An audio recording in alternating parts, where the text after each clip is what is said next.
I'm the owner operator at a tree removal and landscaping company here, and one of the things I find quite frequently is homeowners want to help do some of the work to save money, or they just want you to bring a tree down and they'll clean it up to save money, or they want the firewood cut a certain size or whatever.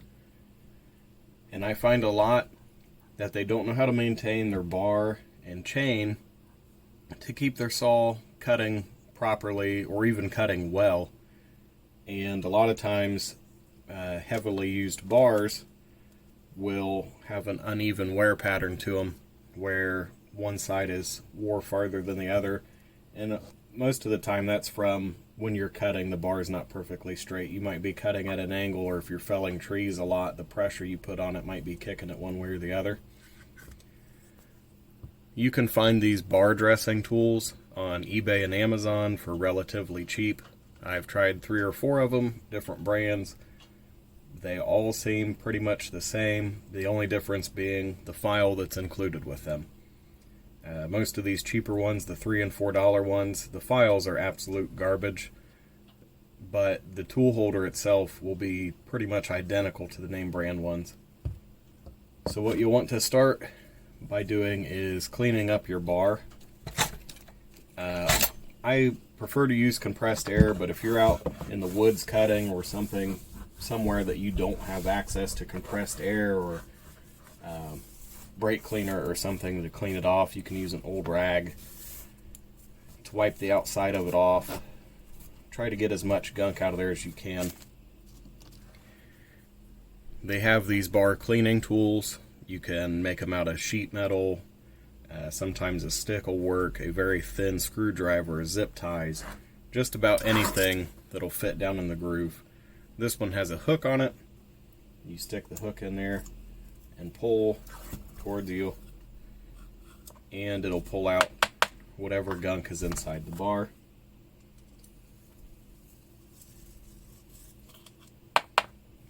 And then make sure your oiler holes are clear.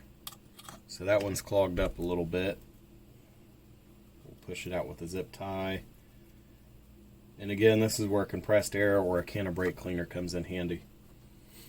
So this bar does not have an oiler spot up here. Some of them have a grease fitting where you can pump grease into your sprocket, but this VersaCut does not have that, so we don't have to worry about that side. The next thing you'll want to do is take your dressing tool and make sure you don't get on your teeth. You will ruin them, and just pull it towards you all the way to the end and repeat that process until the top of your bar is smooth. Flip it over, do that again on the bottom. Now, if you had a lot of unevenness on here, you might have to take it to a belt sander or disc sander or something to clean it up. And if you did a lot of filing with a bar dressing tool, you'll have a lip out here on the end.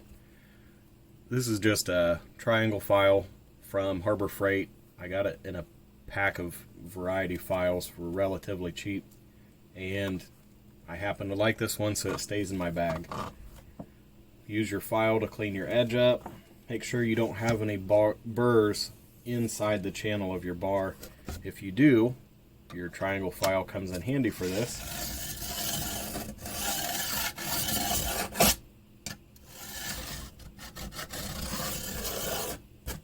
Clean that burr up out of there. You don't want to take very much material out.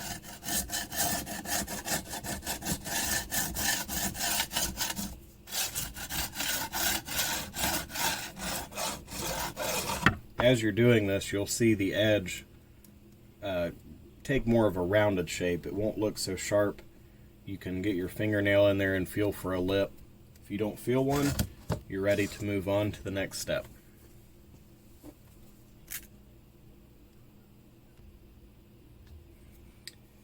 Once your bar is cleaned up, you can put it back on the saw. It's always a good idea to rotate your bar every time you take it off and back on to help get even wear.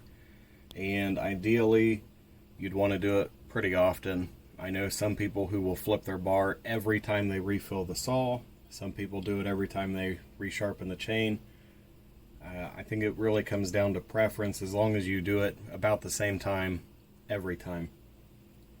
So I've got mine back on. You want to make sure that your chain tension is correct. Your user manual will tell you how much to have, or you can do the snap test. When you lift up on it, it should snap. You want the chain to be tight, but it should also move freely. And you may find some variations with different chains. This is obviously not the bar and chain that came with this saw, so it may not fit exactly the way the book said to. This chain has been sharpened on an electric sharpener because I wanted a little bit more aggressive cut, and now that it's been touched up with a file a few times, I need to take the rakers down. It is no longer throwing chips and is more throwing sawdust, even though the teeth are still pretty sharp. So a lot of the hardware stores will carry these file guides, and they seem pretty handy because they have the markings on them. You can line those up 25 degrees, 30 degrees, whatever your saw is set to, and run it through there. And this one might not be the right size. I don't use these anymore. They're just floating around in the toolbox. The problem is with these guides on here, you can only get the file on this top edge of the saw. You cannot file down into the gullet of the tooth, and if you're not sharpening the whole tooth, the tooth is not going to wear evenly, and you're only going to have a partially sharp cutting surface. Instead, order whatever file you want. If you look between Oregon, Forester, Steel, they're all made in Sweden, and chances are they all came out of the same factory with maybe slightly different specs. For mine, I like to have about the thickness of a dime as far as my cutting height. So you take a straight edge of some kind and lay it across the top of multiple teeth, and you can use a feeler gauge or an actual dime or whatever to get a measurement in here. And I'm sure this won't show up, but my gap for the raker is so small that I can't even get my bar cleaner in there. And this is only 0.93 millimeters thick, less than 1 millimeter. So that means when I'm running the saw, I am getting less than 1 millimeter of this tooth engaging with the wood, which is why I'm throwing sawdust instead of chips. So I have my handy triangle file here, and I'm going to hold on to the tooth that I want to adjust the raker for. And I've done several of these already. It, for me, comes out to 6 to 8 strokes of the file, and you're not trying to kill it, just smooth, gentle pressure.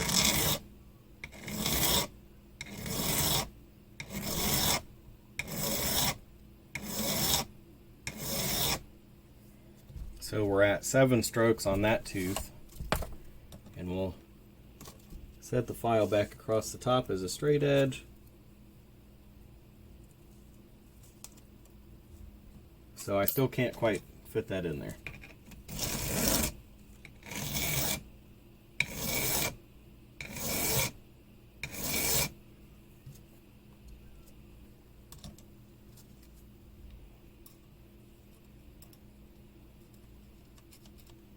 That tool just barely fits, so we are right around 0.95 millimeters, roughly speaking, at 12 strokes. So I will go through and I will do all of the rakers about 12 strokes, and I'll know that'll get me pretty close. It may not be perfect, but again, we're pretending that we're out in the woods. We don't have access to anything but our hand tools. So next I'm going to take my file, and I'm going to try to line it up with this angle as best I can and keep an eye on my cutting edge.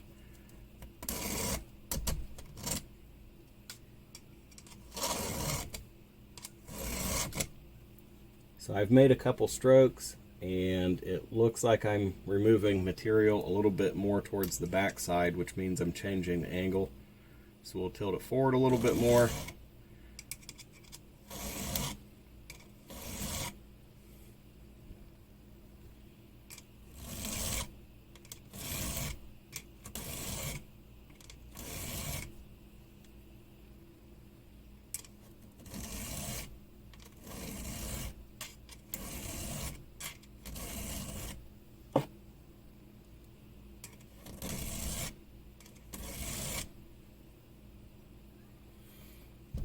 Now what I'm checking for is to make sure I have removed all of the old material from the tooth, and all I have left is nice shiny material.